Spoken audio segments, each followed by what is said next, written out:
We're joined now by Federiga Bindi. She's a senior fellow at the Center for Transatlantic Relations at Johns Hopkins University. So, we're here, unprecedented times in Spain. Article 155, Madrid is going to bring it forward. Implementation, as we heard in the story, is the big question. How do you see this playing out? Well, I think we have two scenarios. The scenario where Catalonia's, the peaceful scenario and the unpeaceful scenario, I'm afraid to say.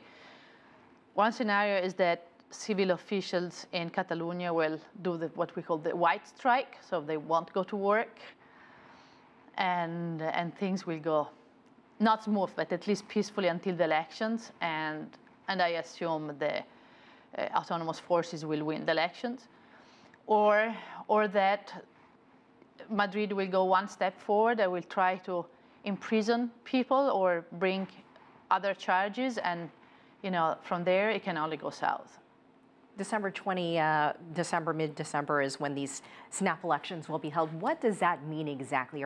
Is the central government in Madrid hoping that people more favorable to their view will be put in place? What is the point? Probably, the funny thing is that we were expecting Puigdemont to call for snap elections, and then it's Madrid doing it. I think it's a way of taking away the power by giving an objective somehow, because if you only did 155, took away the power, then there would be a vacuum. So it's sort of say, okay, we're going to have new elections, and then we'll go from there. Problem is that I think that they both would have to change, both Puigdemont and Rajoy, and in order to have a dialogue, because both have proven equally unable to dialogue. Now, a lot of back and forth. Is there any room for dialogue, do you think? Is there a way to come back from the brink of where they are currently? I wish there was, and I kept hoping, but now I start losing my hopes. They're both digging their own hole. They both are entrenched. There is also lots of pride. This is a very Spanish thing, pride, and it's never good when pride meddle with politics. And the European Union, they continue to side with Madrid, which from a formal point of view is the right thing to do. My understanding is that they do a lot underneath the table, but we are at a point where the people who don't see the underneath the table are questioning where the European Union is.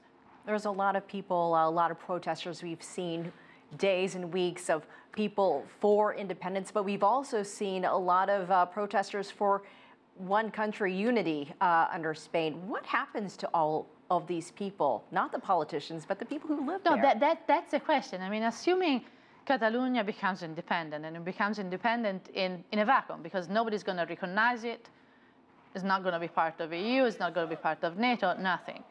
What will happen of the people? Isn't Puigdemont thinking of these people? Are we going to have a massive exodus, style India, Pakistani 70 years ago? I mean, it's a big question. So far, they do all speak Catalan. Are they going to forbid people to speak Spanish? I mean, I frankly don't think that in the 21st century, independence is the way to go. Further autonomy. I mean, Basque Country style autonomy, South Tyrol style of autonomy, more control over budget. This is completely fine. But independence is not good for anybody. All right, we'll leave it there. Federiga Bindi, thank you so much for your time. We appreciate your perspective. Thank you very much for having me.